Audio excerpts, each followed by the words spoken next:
बघा आपला problem set 3 नंबरचा आपला चालू होता.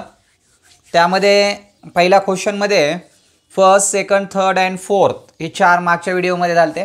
आता जो आपल्याला फिफ्थ बघायचा आहे तो बघा काय 5 नंबरचा question. If two circles are touching externally how many common tangent if them can be draw. 2 circles touching externally आहेत, एक्सटर्नली पॉईंटमध्ये टच होतात आणि त्याला किती टँजेंट कॉमन टँजेंट ड्रॉ करता येतील म्हणताय. पहिल्यांदा काही वरच्या साईडने एक ड्रॉ केली, इकडच्या साईडने एक केली. म्हणजे तुमच्या टेक्स्टबुकमध्ये मात्र बी ऑप्शन दाखवला आहे की टू कॉमन टँजेंट ड्रॉ करता येतात म्हणता एक्सटर्नली टचिंग सर्कल असल्यावर. परंतु या स्वरूपात एक टँजेंट काढता येते, म्हणजे इथं 3 टँजेंट आपण ड्रॉ करू शकतो. म्हणजे सी ऑप्शन करेक्ट आहे, बरोबर आहे. पण तिथं 2 टँजेंटचाच दाखवला आहे, म्हणजे बी वाला दाखवला आहे, म्हणून तिचं उत्तर करेक्ट कसं असेल सी. पण तुमच्या टेक्स्टबुकमध्ये बी दाखवलं आहे, बी म्हणल्यावर त्यांनी 2 टँजेंट काढलेत या स्वरूपामध्ये. तिसरी बी टँजेंट कॉमन टँजेंट ड्रॉ करता येते, ठीक आहे. दोन्हीला पण टँजेंट होऊ शकते, ठीक आहे. त्यानंतरचा 6 नंबरचा जो क्वेश्चन आहे काय म्हटलं बघा. 6 नंबरचा क्वेश्चन म्हटलं आहे angle A C B is inscribe, angle A C B is inscribe arc A C B. तो ए सी बी आर्कमध्येच इन्स्क्राईब आहे. त्यानंतर म्हटलं आहे की with centre O angle A C B is equal to 65 दिला आहे. ए सी बी किती आहे 65 आणि आपल्याला आर्क ए सी बीच काढायचा आहे. मग आपल्याला अगोदर काय करावं लागेल, इन्स्क्राईब्ड अँगल थेरम वापरावं लागेल. आता अँगल ए सी बी हा इन्स्क्राईब अँगल आहे. इन्स्क्राईब अँगलचं मेजर किती असतं, half of their intercepted arc. त्याच्या इंटरसेप्टेड आर्क्सच्या हाफमध्ये असतं, आहे की नाही. मग angle A C B is equal to half of measure of arc A B. A बीच्या तो काय असणार आहे हाफमध्ये असणार आहे. मग angle A C B is equal to half of measure of arc A B. A बीच्या हाफमध्ये inscribed angle theorem.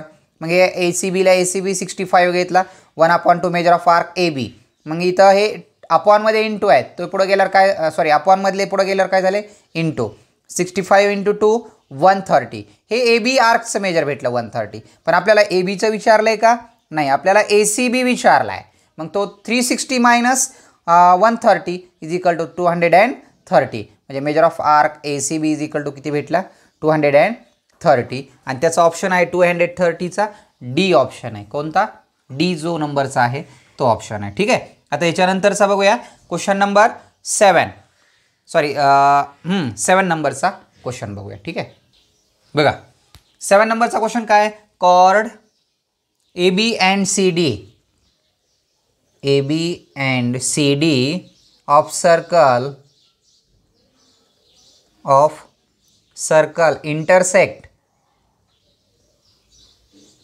intersect inside the circle at point E. Inside मध्ये आहे E. AE is equal to 5.6, EB is equal to 10, CE is equal to 8. Find ED. काय दिल्यात 2 cord दिल्यात, बरोबर आहे. मग 2 कॉर्ड आहेत, परत 2 कॉर्ड इंटरसेक्ट, बरोबर आहे. किंवा कॉर्ड इंटरनल डिव्हिजन आहे का एक्सटर्नल डिव्हिजन आहेत, intersect inside the circle at point E मध्ये म्हणताय. म्हणजे एक सर्कल ड्रॉ करावं लागेल, त्या सर्कलमध्ये 2 कॉर्ड्स आपल्याला ड्रॉ करावं लागतील. बघा अगोदर सर्कल ड्रॉ करून घेऊ, ठीक आहे. बघा chord A B and chord C D intersect interior of the circle किंवा inside of the circle at point E पॉईंटमध्ये काय होतात इंटरसेक्ट होतात म्हटलं. मग आपल्याला दिलं ए पण दिला आहे, त्यानंतर ई बी पण दिला आहे, त्यानंतर सी ई पण दिला आहे आणि डी ई फाइंड करायचं आहे. मग यामध्ये सॉल्व करताना त्याचं सोल्युशन लिहिताना अगोदर काय करावं लागेल आपल्याला, chord A B and C D intersect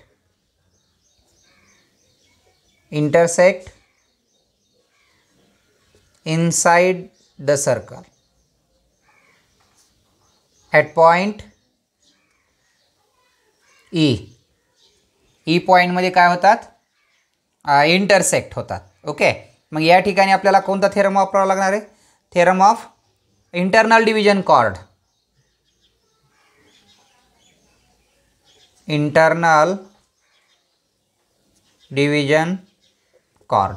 मग इंटरनल डिव्हिजन कॉर्ड काय थेरम होतो, A E into E B is equal to C E into D E. Okay, internal division कॉर्डचा थेरम, जो आपण इंटरनल डिव्हिजन कॉर्ड म्हणतो त्याचा theorem या स्वरूपामध्ये होतो.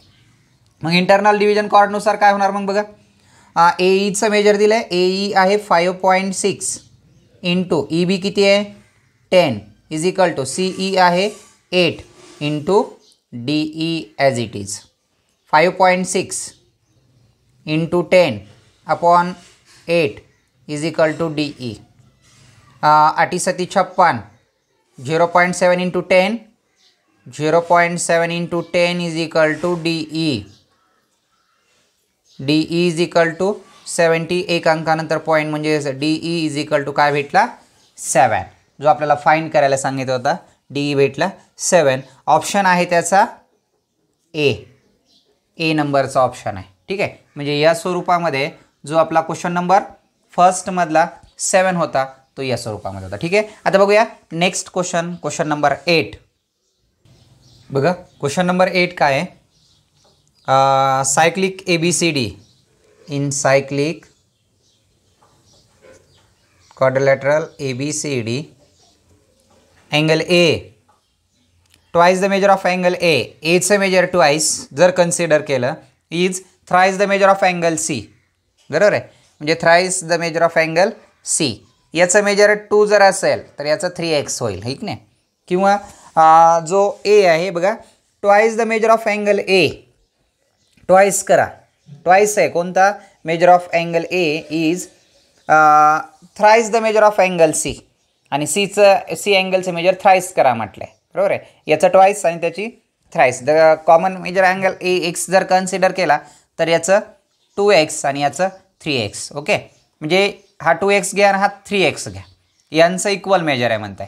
बरोबर आहे की नाही. मग हे 2 angles is a supplementary angle because the quadrilateral is a cyclic quadrilateral. Cyclic quadrilateral opposite angle are supplementary. Angle A and C are supplementary आहेत, म्हणजे त्यांची सम किती असणार, त्यांची सम असणार 120.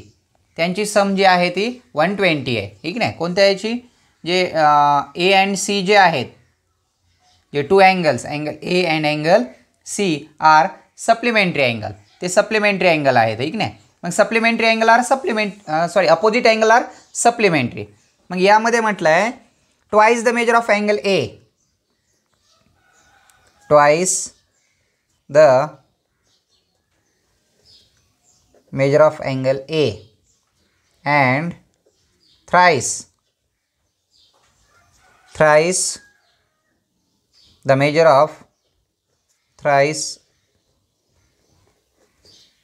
Of angle C. सीचा मेजर किती असेल, थ्राइस आहे. ओके, मग याचं ट्वाइस आणि याचं थ्राइस, मग 2a प्लस 3c जो होईल, है की नाही. 2a ट्वाइस करा आणि त्याचं थ्राइस करावं लागेल. बरोबर आहे, आपण ज्याला सी म्हणतो तो थ्राइस आहे म्हणताय. बघा, twice the measure of angle A is thrice the measure of angle C, find the measure of angle C. तर सीचं मेजर काढा म्हटलं आहे. आता एक लक्षात ठेवा, 2:3 रेशो यांचा दोघांची जर ॲडिशन जर करायची म्हटलं तर तो ट्वाइस आहे आणि हा थ्राइस आहे. पण दोघांचे मेजर तर इक्वल येणार नाहीत का, तर तो त्याची 2 पट आहे, याची 3 पट आहे जो अँगल असेल तर, परंतु दोघांची बेरीज मात्र 180ची येणार आहे. आता 180 येणार आहे म्हटल्याच्यानंतर जो सी अँगल आहे त्याचे 3 हिस्से होणार आणि याचे 2 होणार. बरोबर आहे, आणि त्या दोघांची बेरीज मात्र किती आली पाहिजे, 180 डिग्री आली पाहिजे. मग याचं जर मेजर कन्सिडर एक्स केला तर याचं समजा याचं 2x होईल आणि याचं काय होईल 3x होईल. याचा एक्स जर व्हॅल्यू काढायची म्हटलं तर बरोबर आहे, त्यांचा रेशो काय होतोय, रेशो होतोय 2:3. याचं 2 याचं 3 होत आहे. म्हणजे पण दोघांची बेरीज मात्र किती आली पाहिजे म्हणताय, की दोघांची बेरीज मात्र 180 आली पाहिजे, ए आणि सीची, आहे की नाही. मग आता आपल्याला या ठिकाणी सीचा रेशो आणि एचा रेशो जो आहे तो 2:3 आहे. 2:3, एचा 2 आहे आणि सीचा 3 आहे. म्हणजे सीचं मेजर जास्त असणार आहे. Measure of angle C is greater because thrice of measure म्हणते ना. मग यांचं जर कन्सिडर करायचं म्हटलं 2x + 3x = 180 degree. cyclic or opposite angle are supplementary. Opposite angles of cyclic quadrilateral are supplementary. काय असतात? सप्लिमेंटरी असतात. 5x = 180, x = 180 / 5, 5 त्रिक 15 आणि 5 × 30, x = किती आलं? 36. अँगल सीचा रेशो किती आहे? 3x आहे, बरोबर आहे. 3 × 36 = 36 2 × 36 त्रिक 108 आणि अँगल ए आहे याचा 2x आहे, म्हणजे 2 × 36 = 72. पण तुमच्या टेक्स्टबुकमध्ये बी ऑप्शन दाखवला आहे. बी जो ऑप्शन आहे तो सीचा दाखवला आहे, पण सीचा मेजर जो आहे तो 180 येईल आणि एचा 72 येईल या स्वरूपामध्ये. याचा जो ऑप्शन आहे तो बी ऑप्शन येईल, आहे की नाही. इथं पुस्तकात दाखवलेला बी आहे, पण तो एचा एन्सर येऊ शकतो आहे आणि सीचा एन्सर आहे डी 108 जो आहे तो या स्वरूपामध्ये होईल. ठीक आहे. हा होता क्वेश्चन नंबर 8. त्यानंतर बघूया क्वेश्चन नंबर 9.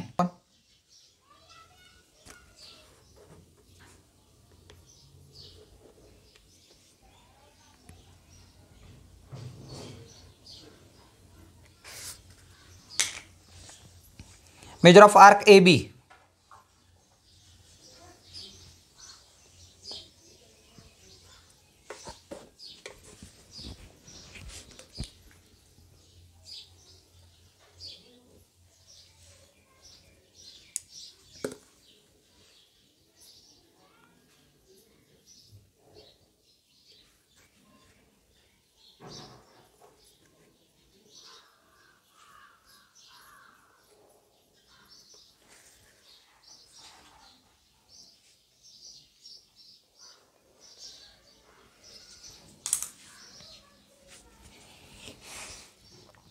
बघा, measure of arc A B is equal, point B is a common point म्हटलं.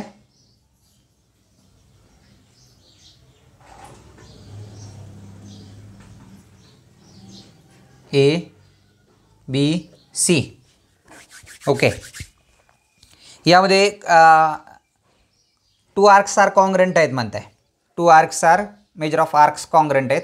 Major of arcs A B 120, हा जो आहे तो ए बी 120 आहे आणि बी सी पण 120 आहे. हे 2 आर्क्स आर कॉन्ग्रंट आहेत. 2 आर्क्स कॉन्ग्रंट म्हणजे their corresponding chords are congruent.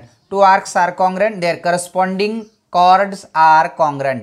या 2 कॉर्ड्स तर डेफिनेटली कॉन्ग्रंट होणार आहे. आता राहिला एक प्रश्न, म्हणजे याच्यावरून आपण एवढं म्हणू शकतो. बरं मला सांगा, हा जर आर्क्स 120 असेल, देअर इन्स्क्राइब्ड अँगल कोणता आहे?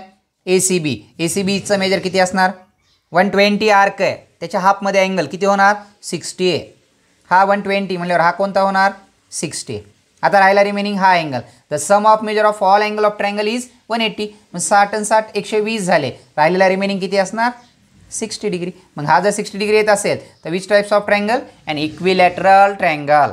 ओके. मग या ठिकाणी जो तुम्हाला ऑप्शन दिले आहेत ए बी सी डी, यामध्ये कोणता ऑप्शन असेल? डेफिनेटली ए ऑप्शन असेल. आणि ए ऑप्शन काय आहे? Equilateral triangle.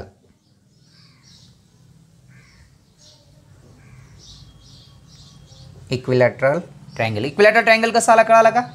आपल्याला काय सांगितलं की या आर्कचे मेजर दिले 120. Their inscribed angle half of their intercepted arc. 120च्या हाफमध्ये 60, हा 180 त्याच्या हाफमध्ये 60. मग sum of measure of all angle of triangle is 180 degree. 180 अंश असतं, बरोबर एक नाही. मग त्या ठिकाणी 180 जर असेल तर आपण त्याला काय करू शकतो? रिमेनिंग अँगल 60 डिग्री दाखवला. मग each angle 60 which types of triangle? Equilateral triangle. Okay. 9 नंबरचा जो क्वेश्चन होता त्याचा आला इक्विलॅटरल ट्रायंगल. आता बघूया 10 नंबरचा. बघा क्वेश्चन नंबर 10 मध्ये काय दिले आपल्याला, क्वेश्चन नंबर 10 मध्ये दिलाय segment XZ is diameter, XZ is a diameter of this circle, आणि पुन्हा अजून त्यांनी असं म्हटलंय point Y lies in interior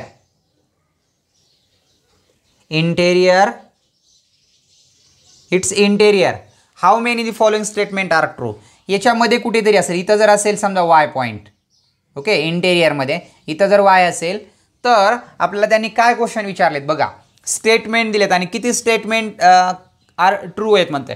पहिलं स्टेटमेंट काय बघा, it is not possible that angle XYZ is an acute angle. पहिला म्हणतंय it is not possible that angle XYZ. आता XYZ इथं Y आहे, पहिलं स्टेटमेंट जर बघितलं तर या ठिकाणी नॉट पॉसिबल ॲक्यूट अँगल म्हणते. ॲक्यूट अँगल होऊ शकते का बघा, म्हणते पॉसिबल नाही, म्हणते होऊ शकत नाही. बघू बरं आपण जॉईन करून.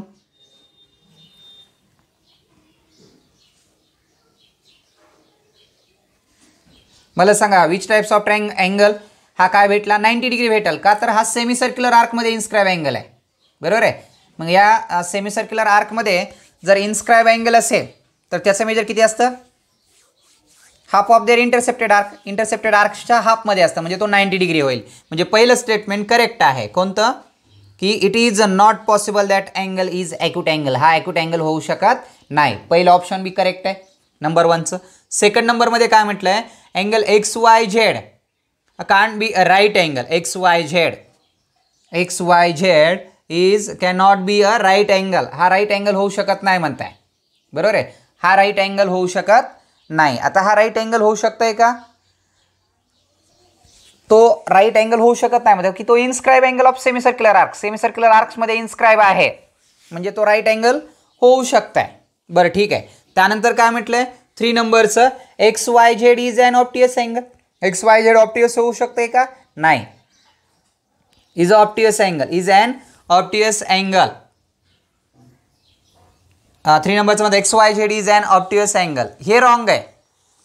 XYZ is an obtuse angle, हा ऑप्टियस अँगल होऊ शकत नाही, ओके. आणि त्यानंतर काय म्हटलंय, can not make a definite statement for major of angle XYZ, याचं डेफिनेट मेजर आपण XYZचं सांगू शकत नाहीत म्हणते. आता एक लक्षात ठेवा की या ठिकाणी हा राईट अँगल मी तुम्हाला म्हटलंय होऊ शकताय, परंतु या ठिकाणी पहिल्या स्टेटमेंटनुसार जर विचार केला की पॉसिबल ॲट ॲक्यूट अँगल, एक लक्षात ठेवा ज्यावेळेस बी आपण इन्स्क्राईब अँगल वगैरे जे म्हणतो त्यावेळेस हा जो पॉईंट आहे तो कुठे असला पाहिजे, ऑन द सर्कलवर असला पाहिजे, त्यावेळेसच त्याचं मेजर आपण त्याला सांगू शकतो. मग पहिलं स्टेटमेंट होतं किंवा it is not possible that angle and acute angle, हा ॲक्यूट अँगल तर होऊ शकत नाही. हा सगळ्यात महत्त्वाचं म्हणजे हा अँगल जर इथं सर्कलवर असता तर आपण त्याचा विचार केला असता. पहिलं स्टेटमेंट करेक्ट आहे.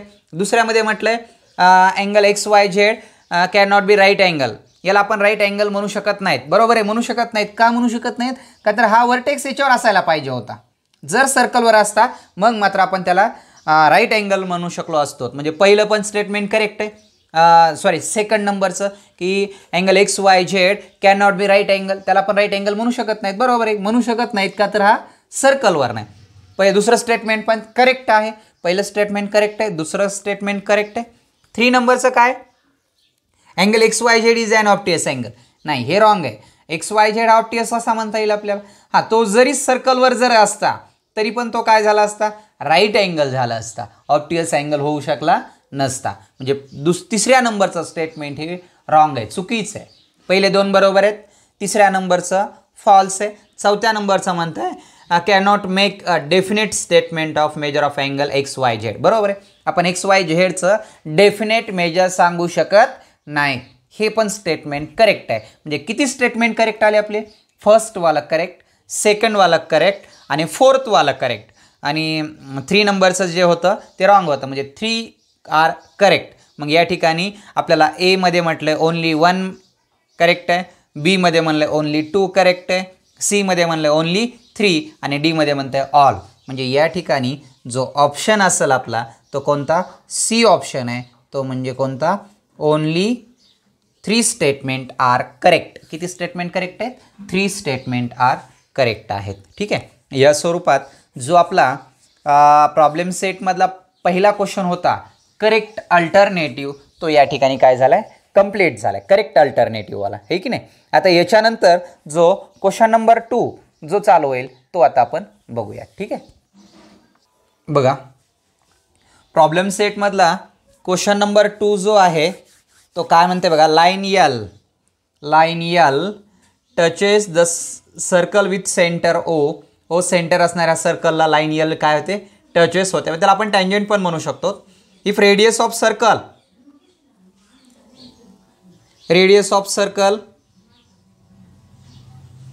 Is 9 centimetre.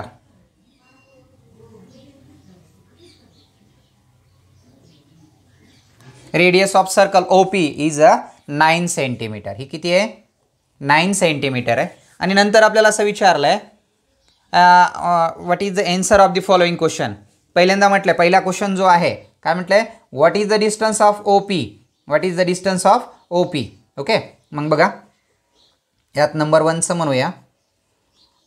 OP is radius of circle. Length of OP is equal to काय आहे? 9 centimetre. Therefore distance of OP is equal to 9 centimetre. पहिल्याचं उत्तर भेटलं 9 सेंटीमीटर. ओके. त्यानंतर सेकंड नंबरचा जो क्वेश्चन दिलेला आहे, सेकंडमध्ये काय म्हटलं बघा. If distance of OQ. आता Q कुठे आहे? क्यूचं लोकेशन जे आहे ते 2 टाईप्समध्ये असू शकतं.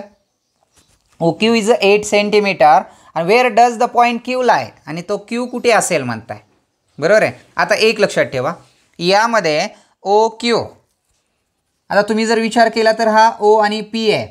OP 9 आहे. मग OQ जर पॉईंट म्हटलं तर हा Q पॉईंट या ठिकाणी इंटेरियर ऑफ द सर्कल. का तर सर्कल किती सेंटीमीटरचं आहे? 9 सेंटीमीटरचं. बरोबर आहे. मग O पासून Q पॉईंट जर म्हटलं तर 8 सेंटीमीटर आहे. म्हणजे 8 सेंटीमीटर हे काय आहे? लेस दॅन 9 पेक्षा लहान आहे. मग आपण याला असं म्हणू शकतो OP is radius of circle. Okay. मग OP इज इक्वल टू किती आहे? 9 सेंटीमीटर. आणि गिवनमध्ये आपल्याला दिलं आहे OQ is equal to 8 centimetre. Therefore 9 is more than 8. Therefore OQ is interior of the circle. सर्कलच्या कुठे असेल?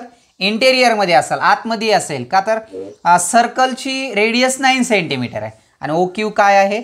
आणि आपल्याला प्रश्न विचारला आहे which does the point Q lie. Q is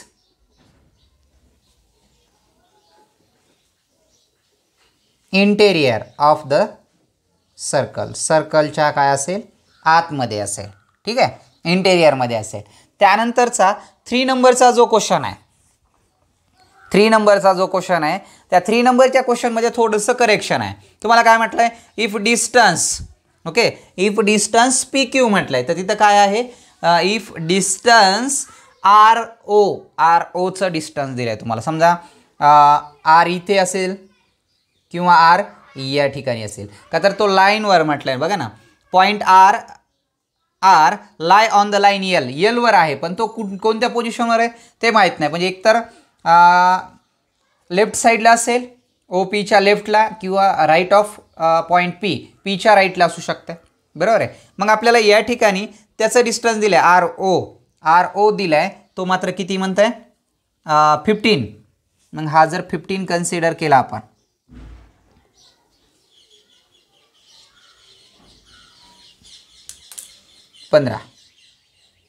आता एक लक्षात ठेवा, इथं आपण हा 90 डिग्री दाखवू शकतो. 90 डिग्री कशावरून दाखवता येईल? तर tangent perpendicular to the radius. Theorem of tangent theorem काय असतो की the segment or tangent perpendicular to the radius at the contact point. या कॉन्टॅक्ट पॉईंटमध्ये काय असतो? तो परपेंडिक्युलर असतो. ठीक आहे. मग बघूया 3 नंबरचा जो आहे तो. बघा मग काय म्हणता येईल? जो 3 नंबरचा आपल्याला दिलेला आहे तो, हां बघा काय होऊ शकतंय मग? अगोदर आपल्याला विचारलं आहे what is the distance will each of them how many locations of point Q. पहिल्यांदा आपण लिहूया 2 लोकेशन्स ऑफ पॉईंट क्यू. किती लोकेशन असणार त्याचे? 2 लोकेशन असणार. पहिल्यांदा आलं.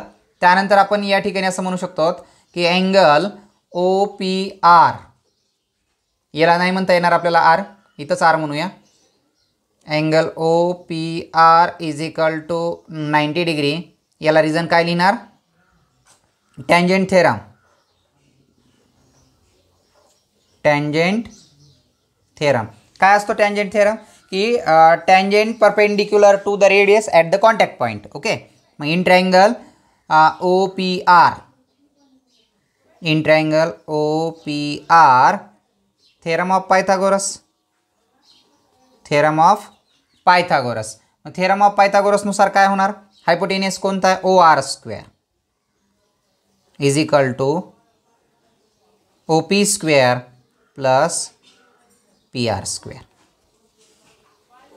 बघा मग काय होणार? ओ आर किती आहे? 15. 15 square is equal to O P किती आहे? 9चा square plus P R square. 225 minus 81 P R square. बघा 225मधून 81 मायनस करा, किती राहतील? 4. 22मधून 4 गेले ते 2, 14. 14 आणि 8 22, 14, 144. P R square taking a square root of both side. Square root काढल्यावर काय आलं मग? P R is equal to 12 centimetre. आणि आपल्याला विचारलं काय? At what is the distance will each of them the from point P. तर पीचं डिस्टन्स आपल्याला या ठिकाणी त्यांनी विचारलेलं आहे. मग बघा या ठिकाणी किती डिस्टन्स आहे मग?